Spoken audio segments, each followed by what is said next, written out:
race fans, welcome back to Tampa, Florida in Monster Truck Challenge. Now, if you've just dropped in, here's what's happened so far. Fast qualifier Barefoot and Gravedigger, they're out for the duration with mechanical problems.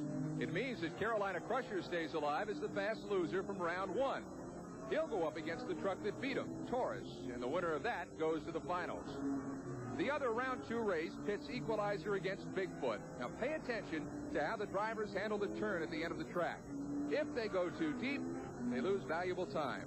If they try to take it too tight, they'll risk oversteering and run off the course. You ready for round two? I know one guy who is, the voice of Monster Truck Challenge. Here's Joe Lowe. Ken, we're going right now to Andy Brass. We laid down a pretty good run. Fred had some troubles there on the cars, and I'm thinking tonight it's going to be a lot of who can get down there and land on the cars at the end and see which lane doesn't end up and develop a big hole and start pitching the trucks one way or the other. How's the rear steering working for you? Well, this is not working too bad. We went into this last corner. We was a little late on the steering, so we're going to have to pick that up just a little bit in the next round, try to hit it a little earlier. We watching replays there a little bit. I think I went a little bit too deep, so we're just going to have to pick up the pace a little bit and hit it a little earlier.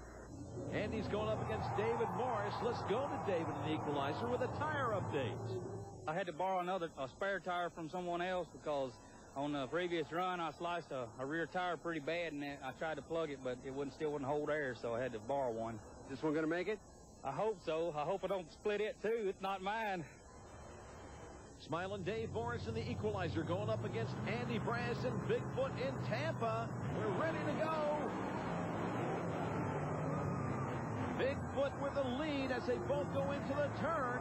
Equalizer around the turn first. And Bigfoot with a come from behind. And did he win it, or did I see something down on the turn? Now, the rules say that if you hit the pole, you're disqualified. And yes, it's true that Andy Brass and Bigfoot made it across the finish line first, but I think I saw him hit that pole. He comes down. Now, remember, he said he did not want to go as far around and turn out like he did the first time. He cuts it real close. Andy, yeah. He lost it right there, disqualified. He hit the pole, and Bigfoot is disqualified. The win goes to David Morris in the Equalizer. And you see that yellow tire on the rear. That's the borrowed tire. I wonder who that came from. Next up is Jackie Woman and Taurus going up against Gary Porter and the Crusher. Stan Rhodes is with Gary Porter. Or maybe I won't come off the cars quite as fast and be on the brakes a little bit easier and just be, a little bit more alert down there in the turn. Seems like some people are having a little bit of problem in that first turn. It is. The turn down there is sort of different from what we're used to running. We're going straight toward a pole, and we having to go around it, and it's something different for us. And I think everybody agrees the turn is the big consideration here in Tampa. Taurus and Carolina Crusher off the line, side by side. Taurus way out in front. He's got to negotiate that turn. He just stopped. Gary Porter has successfully completed the turn, and he's on his way to a championship race. And you got to wonder what happened to Taurus. Now, here's Gary Porter's run. This was a good one. He does have that rear steer dialed in. He goes around the turn, not too wide.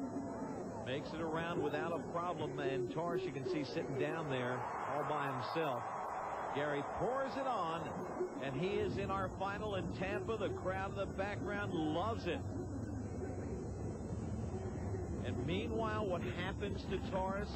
Here it is. He comes out, he's ahead, and I don't know, the rear steer just didn't kick in or something. He decided to just stop the whole thing right there and then. Here's Jackie. Jack, what happened to you down there at that first turn? Totally driver's error. Got two switches on the floor that steer the rear wheels, and I hit the wrong one and turned the wrong way, and just a driver error. No recovery? No recovery. I tried, but ain't enough time.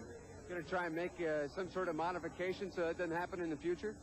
It's just, there's some things that could be done there, but it's just mainly my fault. Getting too excited and just overdid it. Did David Morris dodge a bullet or what? I mean, when Brass took that turn the wrong, well, you saw what happened.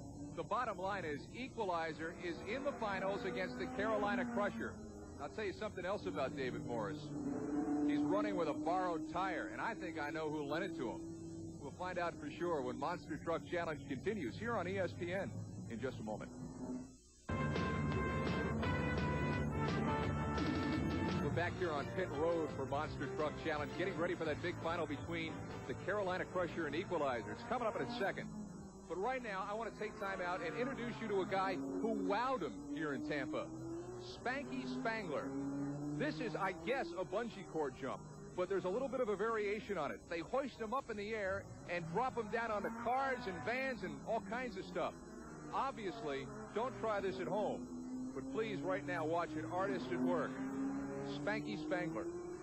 Here's Spanky Spangler out of Phoenix, Arizona, 20 years experience in designing stunts. Now, Spanky is known in the stunt business as the fall guy. He's jumped off buildings, bridges, and cliffs. He's been on many, many TV shows, movies, and commercials. Now, here on Monster Truck Challenge, Spanky will do his falling star stunt, where he's hoisted more than 150 feet in the air and free falls into a stack of vehicles. Let's watch.